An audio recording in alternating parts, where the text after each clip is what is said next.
gozo, Señor, que no debemos de temer, porque, Señor, todo está bajo el control tuyo, soberano, Señor.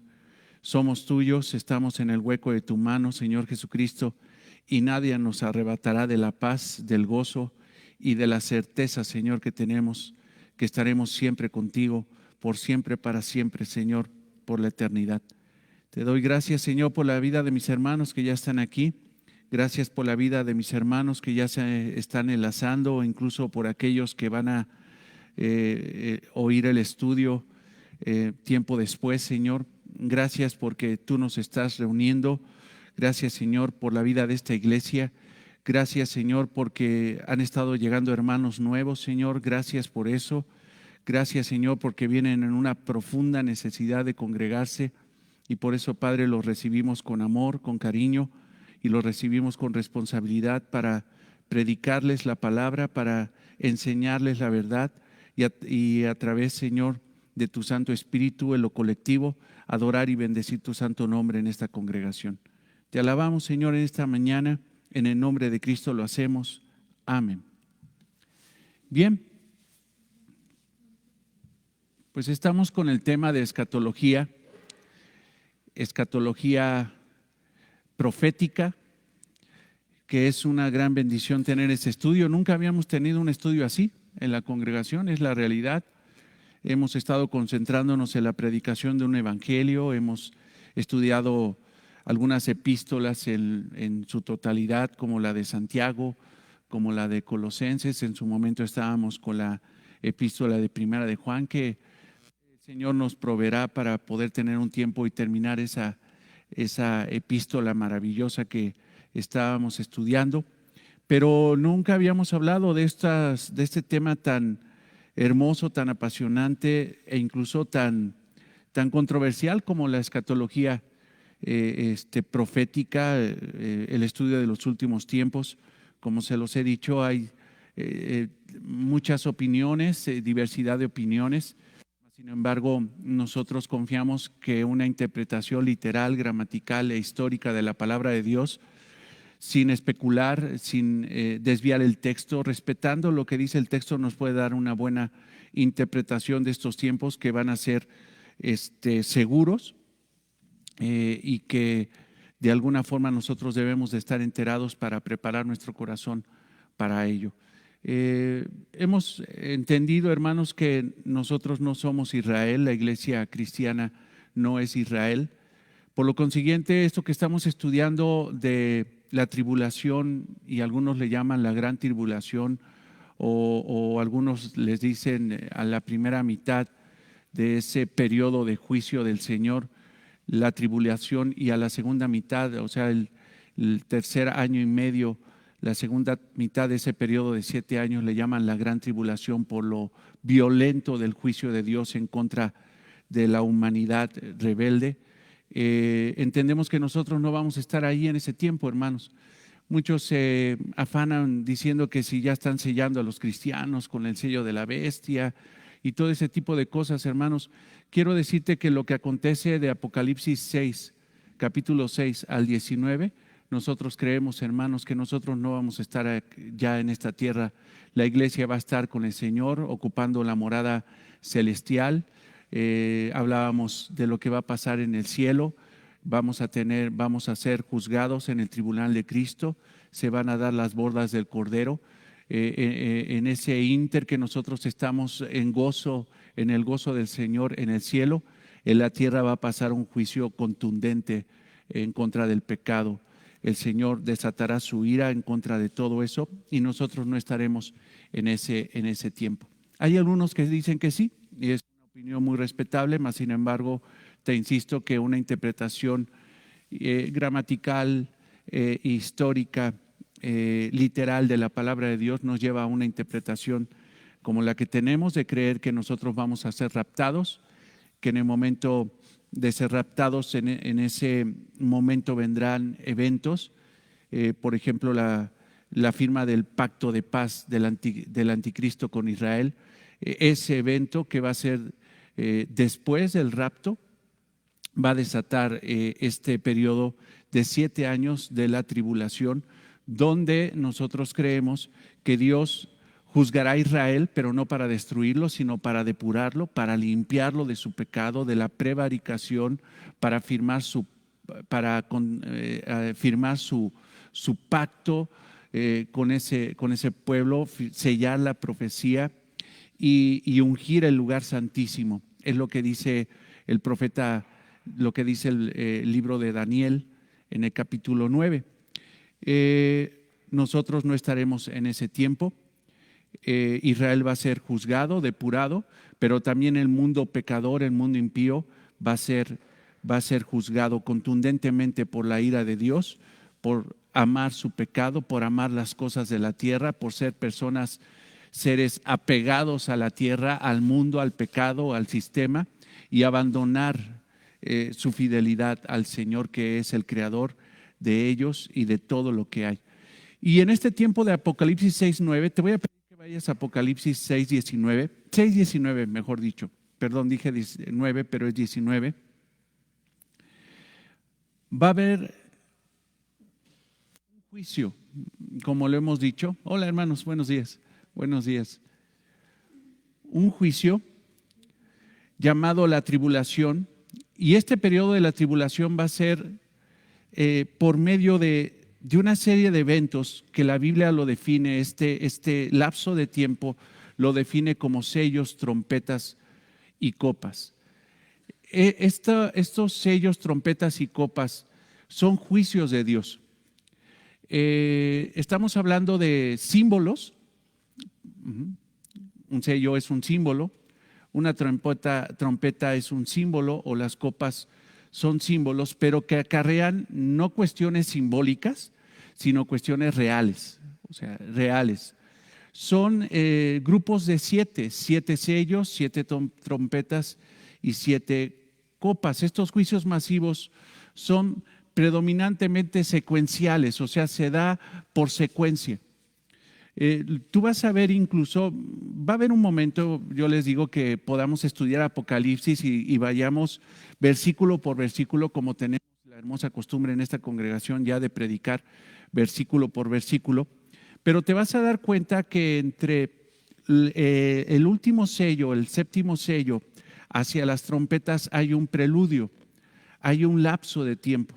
Lo mismo pasa entre las trompetas y las copas. La última trompeta, va a haber un preludio y después vienen las copas. Entonces eso es importante de poderlo ver, porque son lapsos de tiempo donde el Señor manifiesta cierta disposición para su mismo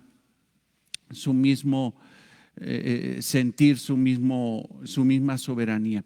Entonces estos juicios masivos, son predominantemente secuenciales y revelan un juicio de Dios, o los juicios de Dios, que van en aumento en el mundo, o sea, cada vez van a ser más severos. La segunda etapa de la tribulación va a ser contundentemente destructiva. Es donde el Señor va a derramar su ira. Incluso vemos que en ese periodo se habla de copas, y es la copa de la ira del Señor, que podríamos entender que es la copa que el Señor no quiso tomar, que no quería tomar. Pasa de mí esta copa, porque era la copa de la ira del Señor. Mas sin embargo, aquí tenemos 7 copas que representan la ira contundente del Señor antes de su segunda venida triunfal. Dado que Jesús es aquel que abre los juicios de los sellos, porque ¿quién es digno de abrir el sello? ¿Quién es el único que tiene el poder, la gloria y el juicio? Jesucristo. Entonces, dado que el Señor es aquel que abre los juicios de los sellos, todos los demás juicios son la ira de Dios y de Jesús. O sea, estos juicios de los sellos y los demás, de los demás juicios, son la ira de Dios y la ira de Jesucristo. Recuerden, hermanos, que hemos hablado de que el Señor Jesucristo en su primera venida vino en una faceta de gracia, de salvación. Él no vino a juzgar el mundo, Él vino a salvar al mundo. Él vino a recuperar lo que se había perdido. Él vino en una etapa de gracia. Mas, sin embargo, por ejemplo, lo que estamos estudiando e incluso lo que se va a predicar el día de hoy de Mateo 16, el Señor Jesucristo dice que era necesario morir. ¿Recuerdan? ¿Y resucitar qué? Al tercer día. Pedro no entendió ese concepto. Dijo que no te acontezca tal cosa. Pedro no entendió que el Señor Jesucristo en su primera venida no venía a juzgar, sino venía a salvar a través de la cruz, a través de la resurrección, venía a hacer esa obra de salvación a la humanidad que creyera en Él. Mas, sin embargo, más adelante el Señor Jesucristo dice que va a venir, que va a regresar. Otro concepto que los apóstoles no entendieron en su momento, pero el Señor dijo: yo regresaré y daré retribución en base a las obras de cada uno. Entonces, en ese pasaje que vamos a predicar el día de hoy en la reunión a las 11 de la mañana, el Señor Jesucristo está describiendo las dos facetas. Una, la de salvación, la de gracia, y la otra, la segunda venida, su segunda venida, que es para juzgar a las naciones. Entonces, lo que vamos a ver es la ira de Dios y la ira del mismo Señor Jesucristo, porque en su segunda venida ya no va a venir a salvar, sino va a venir ¿a qué? A juzgar, a destruir. Eso es lo que va a venir a hacer el Señor. Apocalipsis 6:1, por favor, acompáñame.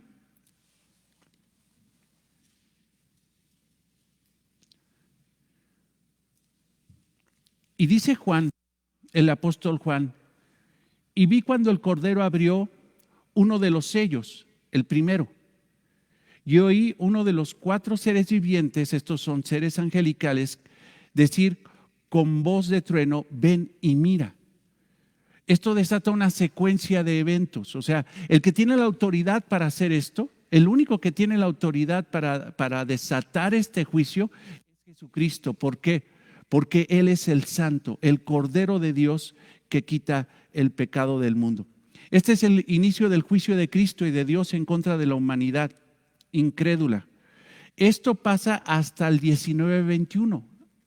Si tú te vas al capítulo 19, versículo 21,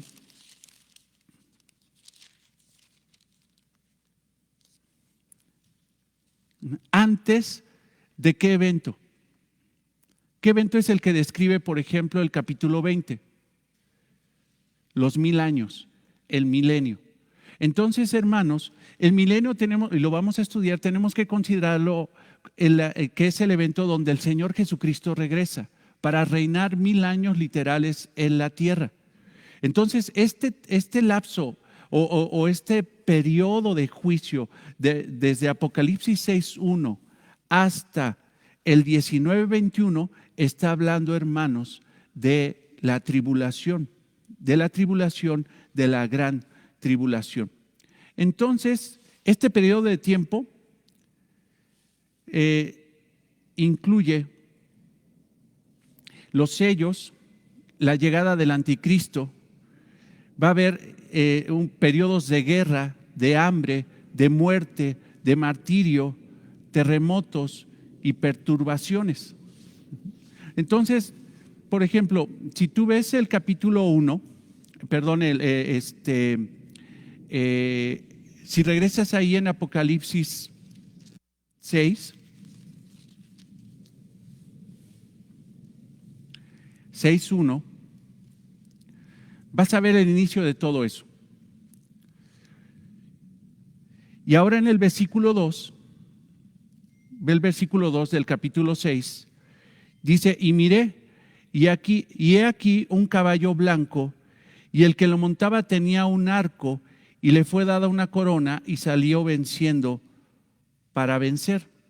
Ahora, ¿a quién se refiere esta visión de Juan? No es él. Observen.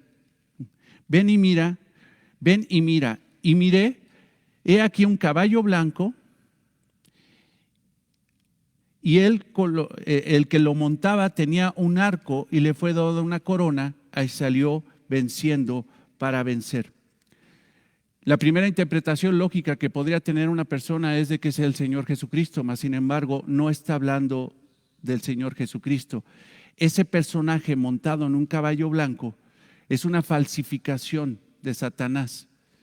es el anticristo, es la llegada del anticristo. Aquí es donde hace la aparición el anticristo, la llegada del anticristo. Ahora ve en el capítulo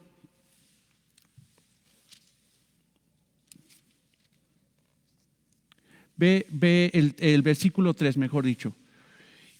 Cuando abrí el segundo sello, oí al segundo ser viviente que decía, ven y mira. Y salió otro caballo bermejo. Ahora, ve, empieza a desatarse.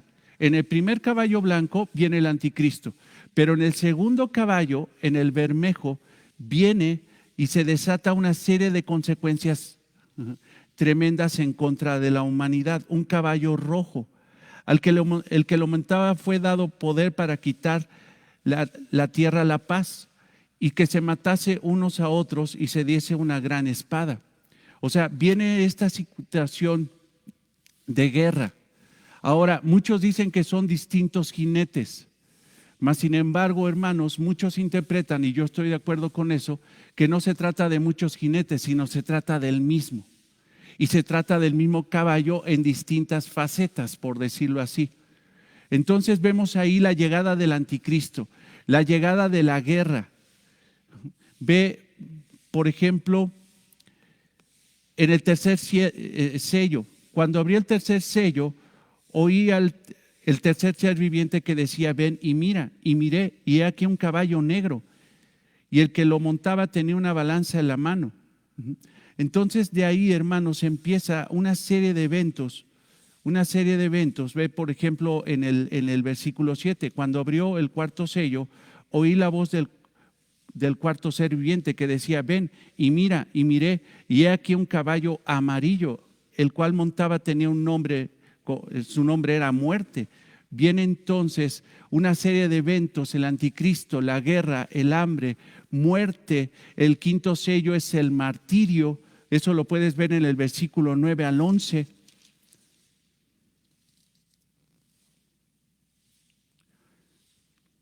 Ve esto, mártires. Cuando abrió el quinto sello, vi bajo el altar las almas de los que habían sido muertos por causa de la palabra de Dios y por el testimonio que tenían. Y clamaban a gran voz diciendo, ¿hasta cuándo, Señor santo y verdadero, no juzgarás y vengarás nuestra sangre en los que moran en la tierra? O sea, había un clamor de los que habían sido martirizados. Esto no los podemos considerar como cristianos.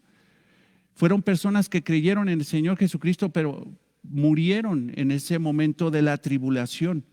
Murieron martirizados, perseguidos por los adoradores, por los que estaban aferrados a la tierra, porque siempre va a haber esa rivalidad entre los que aman al Señor y los que no aman al Señor. Y estos clamaban en ese quinto sello.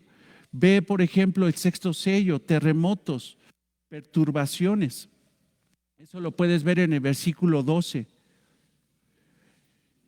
Mire cuando abrió el sexto sello, y he aquí hubo un gran terremoto, y el sol se puso negro como tela de silicio, y la luna se volvió toda como sangre. Ahora, ve ahí algo importante que es algo digno de ver en la interpretación bíblica. Mire cuando abrió el sexto sello, y aquí hubo un gran terremoto, y el sol se puso negro como tela de silicio. No dijo que se puso como tela de silicio, sino se puso como tela de silicio, o sea, se oscureció, y la luna se volvió toda como de sangre. No es que la luna fuera de sangre, sino que se puso roja como de sangre. Y las estrellas del cielo cayeron sobre la tierra, como la higuera deja caer. Ahora fíjate, y las estrellas del cielo cayeron sobre la tierra. Aquí no hay un cómo. Más adelante dice como la higuera, pero sin embargo es una ilustración. Realmente las estrellas del cielo cayeron sobre la tierra. O sea, era un juicio, hermano, cósmico. Va a ser un juicio cósmico, mejor dicho. ¿Por qué? Porque como te lo había dicho el jueves, hay consecuencias del descuido del hombre en la tierra. Hay consecuencias, desastres naturales, consecuencia del descuido del hombre. de la falta de mayordomía del hombre hacia la tierra, hacia una tierra que Dios le dio para cuidarla, no para destruirla. Mas, sin embargo, hermanos, estos eventos no son consecuencia del descuido del hombre. Nosotros, por más que descuidemos la tierra, no vamos a poder llegar a impactar a la luna, ni vamos a poder llegar a impactar al sol.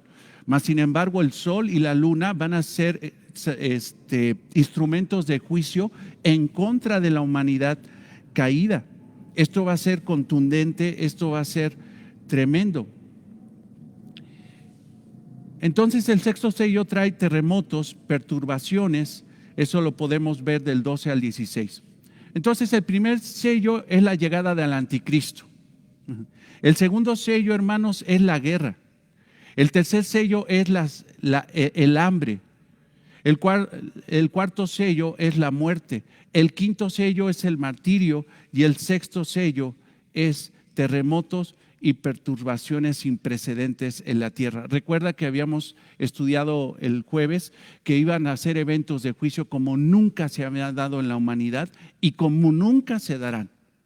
O sea, será contundente. Estos corresponden estrechamente con las condiciones de los principios de dolores que decía el Señor Jesucristo. Te voy a pedir que vayas a Mateo 24, 4, 7.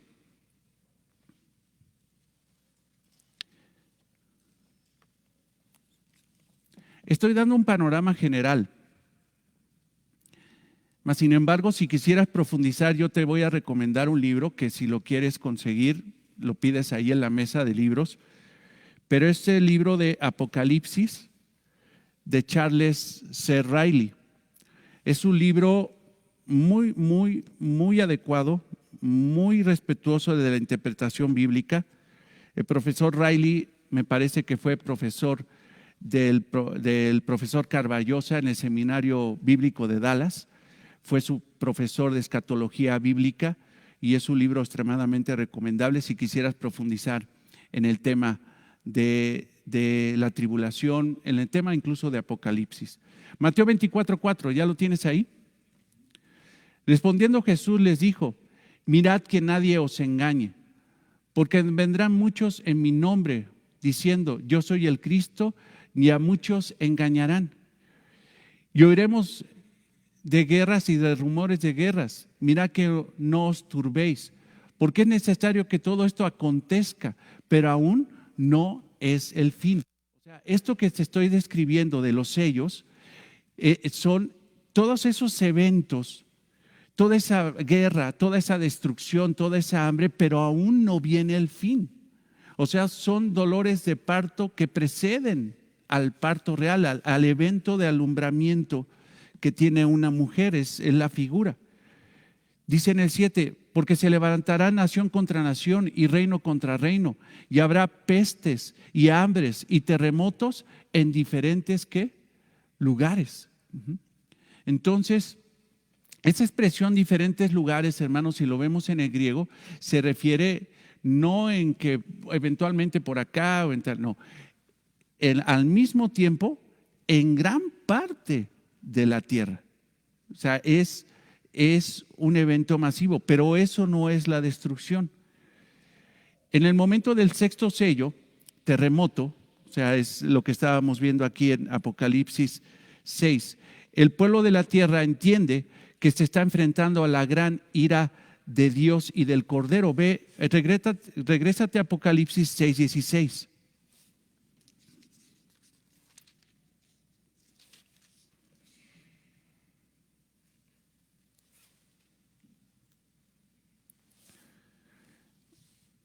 Hasta ese momento se da cuenta la humanidad que esos desastres ya no son naturales, son sobrenaturales. O sea, ya no son provocados por una situación de que la ladera del río se desbordó o el terremoto porque la falla de quién sabe qué. No, se dan cuenta que eso ya no es normal. Hasta ese momento ve. Y decían a los montes y a las peñas: caed sobre nosotros y escondernos del rostro de aquel que está sentado sobre el trono. O sea, de alguna forma, hermanos, dice la palabra de Dios, dice Juan, que estos hombres vieron una revelación de Cristo en el cielo. y vieron que el que estaba generando todo ese juicio era Jesucristo, era Dios mismo. Y desearon y pidieron, vean eso, caed sobre nosotros y escondernos del rostro de aquel. O sea, preferimos que nos caiga encima un monte, morir antes de caer en el juicio de aquel que está centrado sobre el trono. Nos vamos a dar cuenta, hermanos, que durante este periodo de la tribulación muchos desearán morir, se van a querer quitar la vida, pero no van a poder. Lo que podríamos entender, hermanos, es de que pudieran agarrar una pistola, ponérsela a la cabeza, jalar el gatillo, podría entrar la bala, pero no van a morir. Podrían cortarse las venas, podrían tomar un veneno el más potente y no les va a hacer efecto. Dios es el que va a decidir el momento de su muerte, no ellos. Y ellos desearán morir, pero no podrán morir. O sea, imagínate para llegar a ese punto, que una persona prefiera quitarse la vida antes de seguir con ese martirio. Mas, sin embargo, el juicio del Señor no permitirá que ellos mueran, seguirán vivos y el momento de su muerte no lo decidirá el hombre, sino lo decidirá Dios. Fíjate, y de la ira del Cordero, versículo 17, porque el gran día de su ira ha llegado. O sea, ya se dieron cuenta que lo que había prometido el Señor Jesucristo, lo que había dicho durante tanto tiempo, porque hemos entendido, hermanos, que el Señor Jesucristo o la Biblia habla de la primera venida del Señor. Proféticamente en el Antiguo Testamento siempre los profetas dijeron que venía el Mesías, pero sin embargo el Señor Jesucristo siempre habló y los apóstoles habló de la segunda venida, de su segunda venida, y eso, hermano, es mucho más información en el Nuevo Testamento. El Señor Jesucristo siempre dijo que iba a morir, que iba a resucitar, pero juntamente después de eso dijo, voy a regresar y la ira será, y regresaré con mis ángeles que serán el instrumento de juicio. Pero no solamente el instrumento de juicio iban a ser sus ángeles, estamos viendo que incluso los cuerpos cósmicos, la luna, el sol, los demonios, todo eso participarán para hacer juicio en la gran tribulación. Versículo 17, porque el gran día de su ira ha llegado. ¿Quién podrá sostenerse en pie? ¿Quién? O sea, es la pregunta, ¿quién podrá sostenerse en pie? En el séptimo sello no solo incluye un terremoto, sino desata los 7 juicios de las trompetas y los 7 juicios de las copas. Pero ve aquí, la humanidad está haciendo una pregunta. O sea, no vamos a poder morir. Esto va a avanzar. ¿Quién se va a poder librar de la ira del Señor? Y si te fijas, aquí estamos llegando al sexto sello, pero en el capítulo 7 hay un receso, por decirlo así, un interludio, un paréntesis, que contesta quién se va a salvar. ¿Quién se va a salvar de eso? Y está contestando el Señor Jesucristo en su revelación hacia Juan. Después de esto vi 4 ángeles en pie sobre 4 ángulos de la tierra que detenían los cuatro vientos de la tierra para que soplase viento alguno sobre la tierra, para que no soplase viento alguno sobre la tierra y sobre el mar, ni sobre ningún árbol. Vi también a otro ángel que subía de donde sale el sol y tenía el sello del Dios vivo y clamó a gran voz a los 4 ángeles y quienes les había dado el poder para hacer daño a la tierra y al mar, diciendo, no hagáis daño a la tierra, ni al mar, ni a los árboles, hasta que hayamos sellado en sus frentes a los siervos de nuestro Dios. O sea, va Dios a sellar a alguien, a los siervos del Señor. ¿Quiénes son esos siervos? Son 144,000 sellados de las tribus de los hijos de Israel.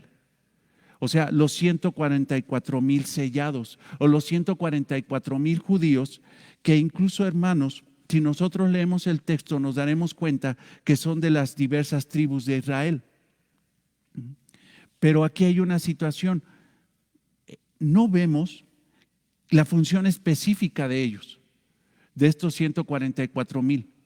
Mas, sin embargo, si nosotros leemos el contexto completo, nos daremos cuenta que también hay un grupo de seres, de humanidad, de naciones, de tribus, pueblos. Ve el versículo 9. Dice, después de esto miré, y he aquí una gran multitud, la cual nadie podía contar. O sea, una multitud enorme. O sea, por un lado son 144,000. Algunos dicen que puede ser una figura. Mas, sin embargo, los números, hermano, en Apocalipsis tenemos que considerarlos como literales. O sea, son 144,000 judíos, que probablemente su función fue o es, o mejor dicho, es o será evangelizar. Evangelizar en medio de la gran tribulación.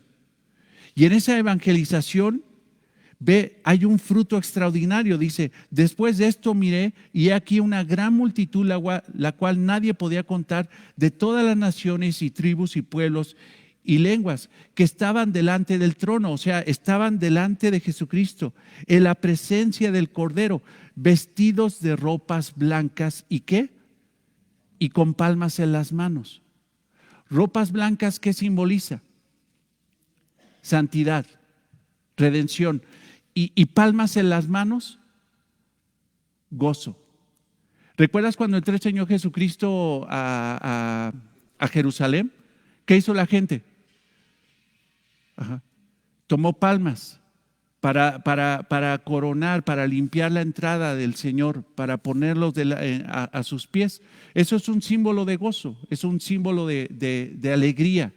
Entonces, lo que está viendo aquí Juan, está viendo a 144,000 judíos que seguramente el Señor ocupará para evangelizar, y el fruto de su evangelización va a ser multitudes tan grandes, una multitud tan grande que no se puede contar. Esta multitud es redimida por el Señor Jesucristo, están en gozo. Entonces, esta es la respuesta, hermanos, al versículo 17 del capítulo 6. Dice, ¿quién podrá sostenerse en pie? Los que se podrán sostener en pie son los 144,000. Esos 144,000 sellados, hermanos, no los van a ejecutar. O sea, esos que aman la tierra, esos que odian al Señor Jesucristo, esos que son controlados por el anticristo, por más que quieran martirizar, matar a esos 144,000, por ser sellados, no van a poder ejecutarlos. Entonces es una promesa del Señor de que va a continuar. O sea, en medio de la tribulación, hermanos, aún el Señor tiene misericordia y gracia y lleva a Jesucristo a muchos. Recuerden una cosa, a esas personas que van a esos 144,000 judíos y a esa multitud que salieron de diversas naciones, tribus y pueblos y lenguas, no les podemos llamar cristianos, no les podemos llamar iglesia. Porque aunque a pesar de que el Espíritu Santo sigue ahí y está ahí, como en el principio, desde la fundación del mundo, el Espíritu Santo, hermanos, no hay ningún vestigio que diga que esos redimidos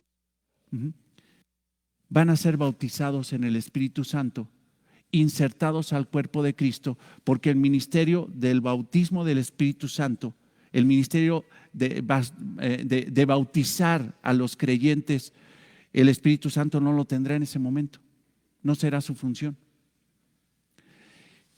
Yo les decía, y no sé si alguien hizo el ejercicio de leer desde Apocalipsis 6 hasta el 19 y encontrar si hay un vestigio que diga que está la iglesia de Cristo ahí, en la tribulación. No lo hay. No lo hay. Es más, hay situaciones tan claras, hermano, cuando habla, por ejemplo, de las vestimentas. Ve, por ejemplo, después de esto miré el versículo 9, Apocalipsis 7:9.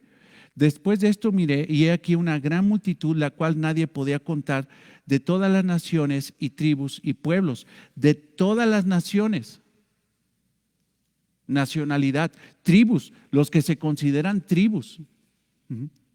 O sea, aquí también va a haber judíos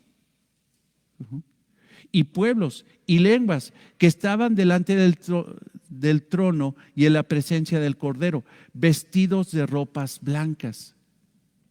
¿Por qué no dice túnicas?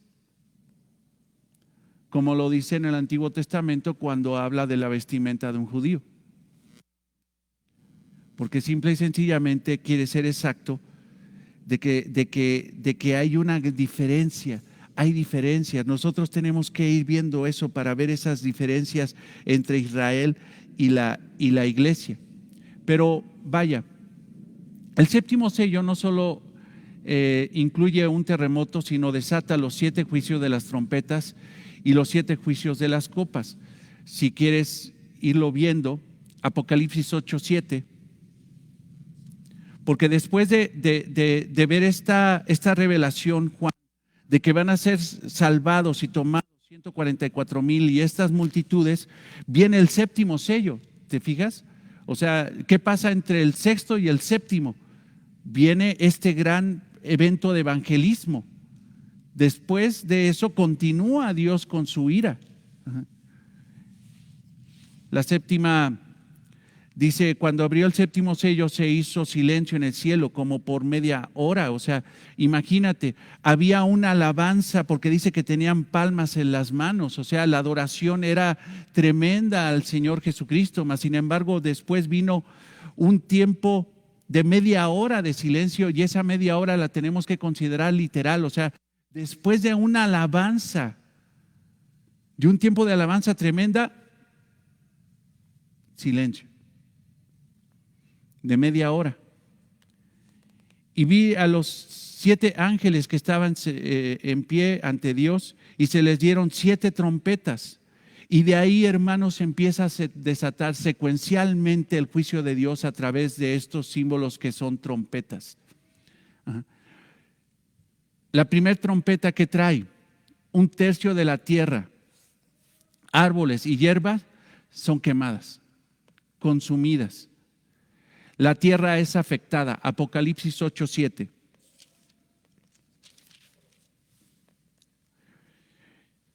El primer ángel tocó la trompeta y hubo granizo y fuego mezclado con sangre y fueron lanzados sobre la tierra. Y la tercera parte de los árboles se quemó y se quemó toda la hierba verde. Se quemó toda la hierba verde. Según la segunda trompeta. Hola hermana, buenos días. Buenos días. Buenos días, hermano, ni te saludé, llegaste y ni te saludé, pero buenos días. Segunda trompeta. 1/3 de las criaturas del mar mueren y los barcos son destruidos. Entonces, hermanos, esto lo podemos ver en el capítulo 8, versículo 8 al 9. El mar es afectado y la actividad comercial es afectada.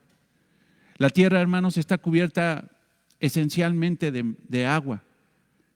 Imagínate, hermanos, que el mar ya no dé fruto, ya no puedas comer de ahí. Es afectado totalmente y la actividad comercial marítima es totalmente detenida. En este momento, hermanos, el juicio es mucho más severo y va progresando.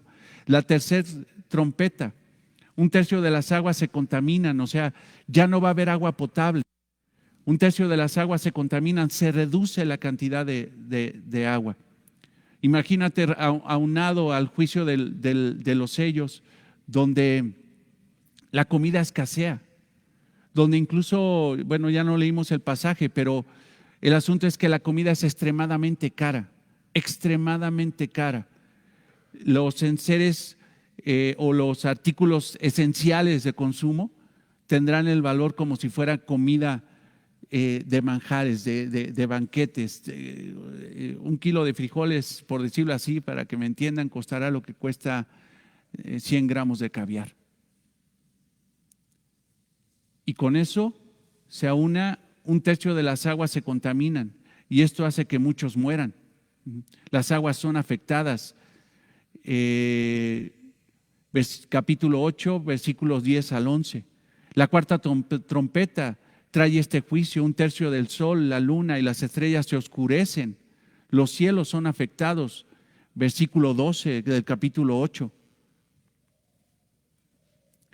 Dice ahí La quinta trompeta, las langostas, dice, incluso las describe como son horribles. Pero esas langostas, hermanos, están emergiendo del abismo. Y lo teníamos que interpretar, dice Riley, que las tendríamos que interpretar, sí, literalmente como langostas, como ese insecto, pero poseídas por demonios. Así como los demonios poseyeron, ¿te acuerdas? A los cerdos que se despeñaron, un hato de cerdos, 2000 cerdos, 2000 demonios entraron al hato de cerdos y se aventaron al despeñadero. Así entrarán millones de demonios en esas langostas para atormentar a los hombres, a las personas. Esto lo puedes ver en el capítulo 9 del versículo 1 al 11. Los hombres entonces serán afectados. Imagínate, dice que su aguijón será como el de los escorpiones. Y yo no sé si a alguna persona le ha picado un alacrán de Sonora o un escorpión, pero dicen que las convulsiones y el dolor es tremendo. No te mata, pero te puede llevar a eso. Pero imagínate, ahora son langostas que vuelan, que están por todos lados. Entonces imagínate el martirio en contra de los hombres. La sexta trompeta, 4 demonios son liberados para matar a 1/3 de la humanidad. O sea, esos demonios ejecutarán el juicio de Dios. Eso lo puedes ver en el capítulo 9, del versículo 13 al 19. La séptima trompeta se proclama el gobierno del reino de Cristo. Esto es maravilloso. Otro interludio, si te fijas, ¿no? El primero lo tuvimos con esa evangelización masiva de los 144,000 y de esa multitud que adoraba al Señor Jesucristo, que fueron redimidos por Él. Pero ahora vemos en el séptimo sello que se proclama el gobierno del reino de nuestro Señor Jesucristo en la tierra. Vamos a Apocalipsis 11, versículo 15.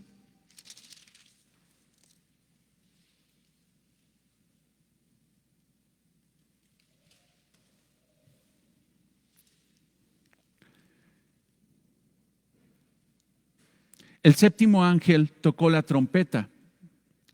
Y hubo grandes voces en el cielo que decían: los reinos del mundo han venido a ser de nuestro Señor y de su Cristo. Él reinará por los siglos de los siglos. La proclamación del reino del Señor.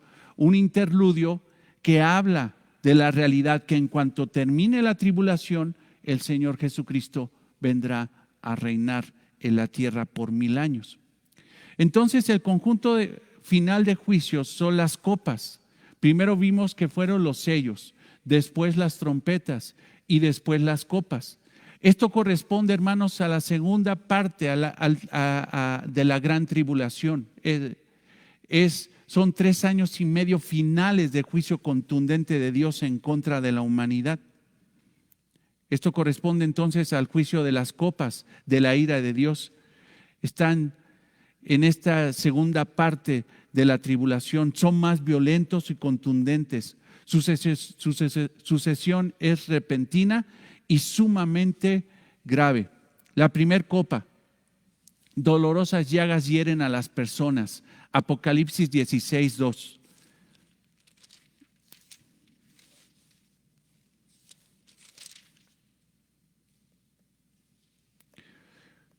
Dice ahí en la palabra: fue el primero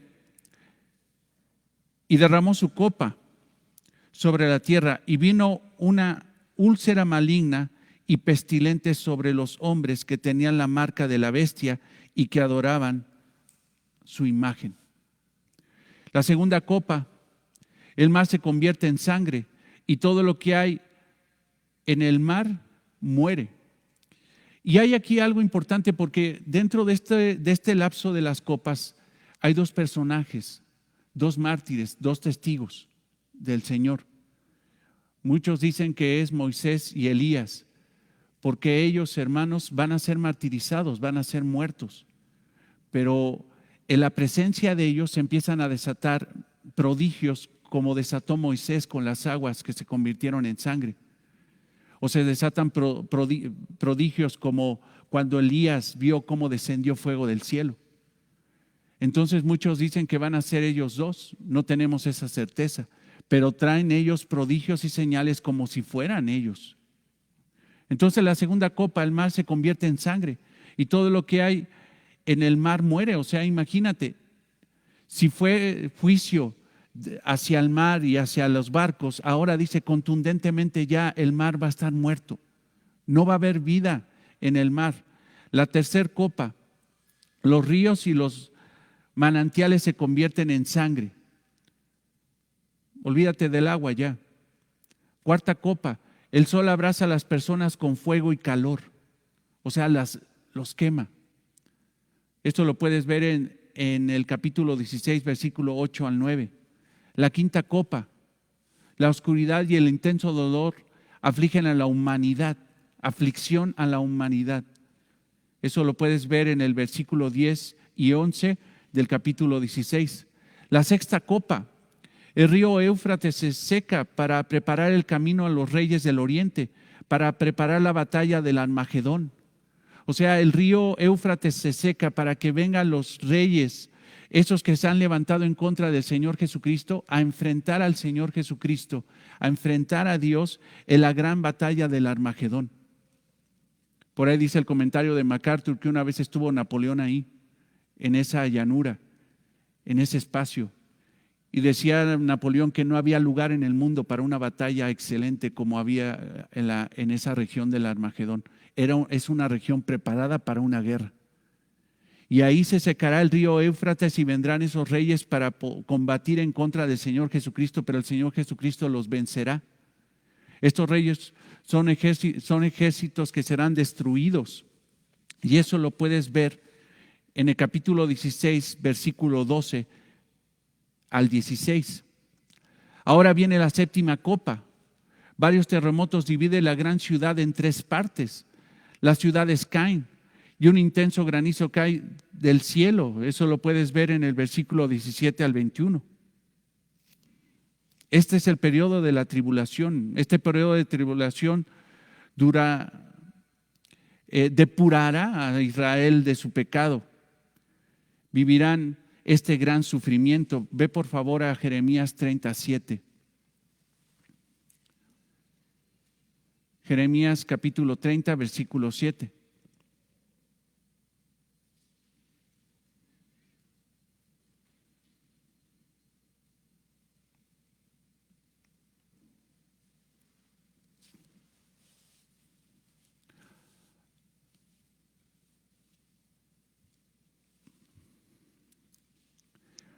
Cuando tú veas la expresión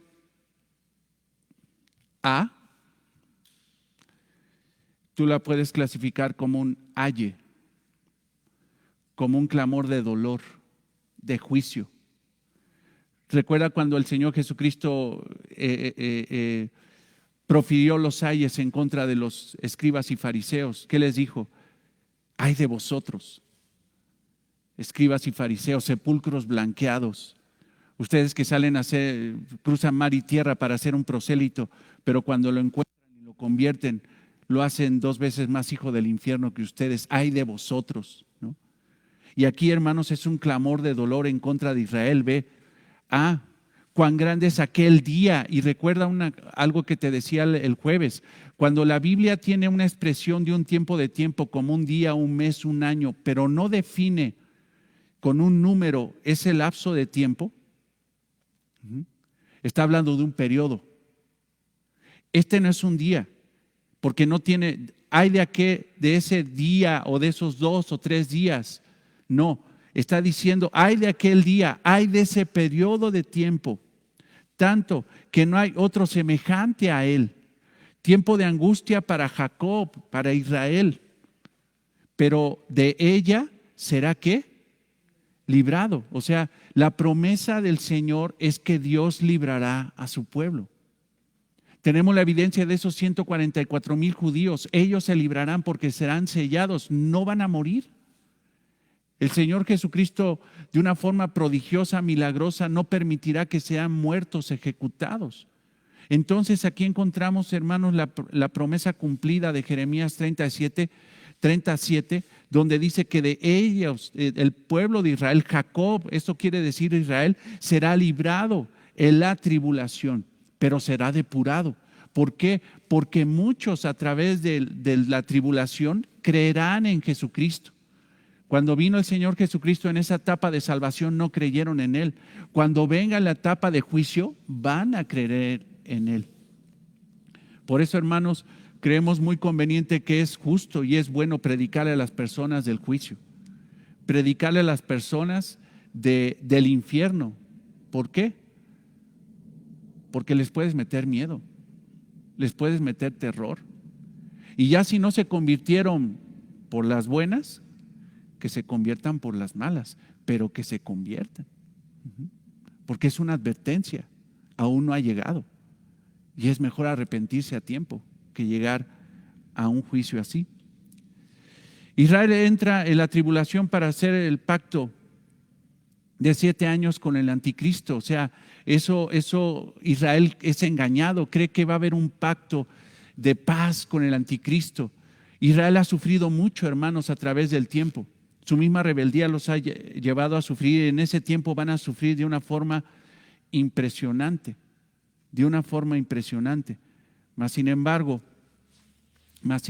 por la gracia del Señor, Él los librará de todo esto. Pero ellos van a firmar un pacto de paz con el anticristo, el cual en el segundo lapso de la tribulación, el anticristo va a romper el pacto de paz y cesará, como les he dicho, y lo hemos visto en la palabra de Dios, cesará la adoración a Jehová y dirá que la adoración es ahora hacia Él, porque Él se proclamará como Dios. Él dirá: yo soy Dios, adórenme a mí. Pero en ese tiempo de la tribulación, Dios juzgará también al mundo incrédulo. Ve Apocalipsis 3:10 para recordar este pasaje.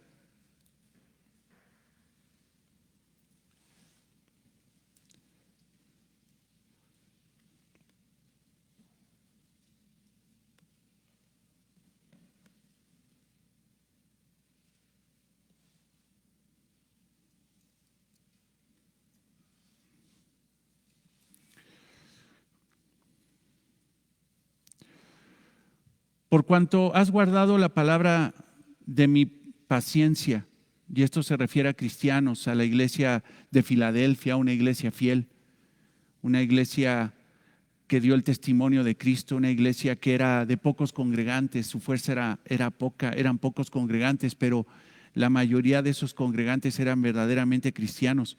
Por cuanto has guardado la palabra de mi paciencia, esto se refiere a cristianos, yo también te guardaré de la hora de la prueba que ha de venir sobre el mundo entero. Esto se refiere a la tribulación, o sea, está diciendo la promesa de que a la iglesia, a su iglesia, Dios la guardará, Cristo la guardará de la tribulación. No permitiré que estén en la tribulación. ¿Por qué? Porque son míos. Porque la más grande evidencia, hermanos, de que una persona es salva es que obedece la palabra del Señor. Una persona podría decir que es cristiana, pero si no guarda la palabra de Dios, no lo es, se está autoengañando. Pero estos son verdaderamente creyentes, su verdadera iglesia, los que han sido redimidos. Por cuanto han guardado la palabra de mi paciencia, yo también te guardaré. Tiempo futuro, pero hermano, más allá del tiempo, la expresión es una realidad. Yo te voy a guardar. O sea, ten por seguro que lo voy a hacer. De la hora de la prueba que ha de venir sobre el mundo entero. O sea, todo el mundo va a ser impactado por la tribulación. ¿Para qué? Para probar a los que moran sobre la ¿qué? Sobre la tierra. Lo llaman caitocundes.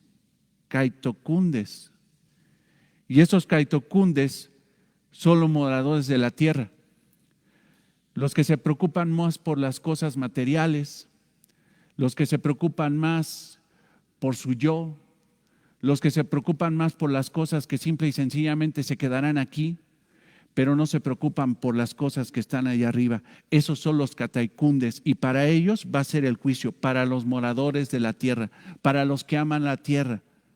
Para los que simple y sencillamente las cuestiones económicas, anímicas, las cuestiones sociales, la cuestión de aceptación, todo ese tipo de cosas les son realmente importantes y para eso viven. Esos van a ser los que van a sufrir el juicio. Pero para los que guardan la palabra de mi paciencia, para los que tienen la mirada en el cielo, para ellos está prometido que nosotros no pasaremos por esa tribulación. Pero para los moradores de la tierra, para esos que están aferrados a la tierra, para ellos sí. Vea Isaías 24:1.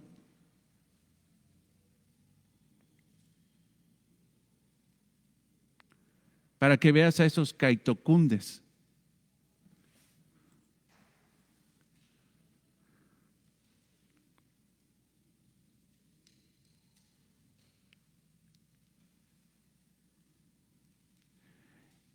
He aquí que Jehová vacía la tierra y la desnuda, y trastorna su faz,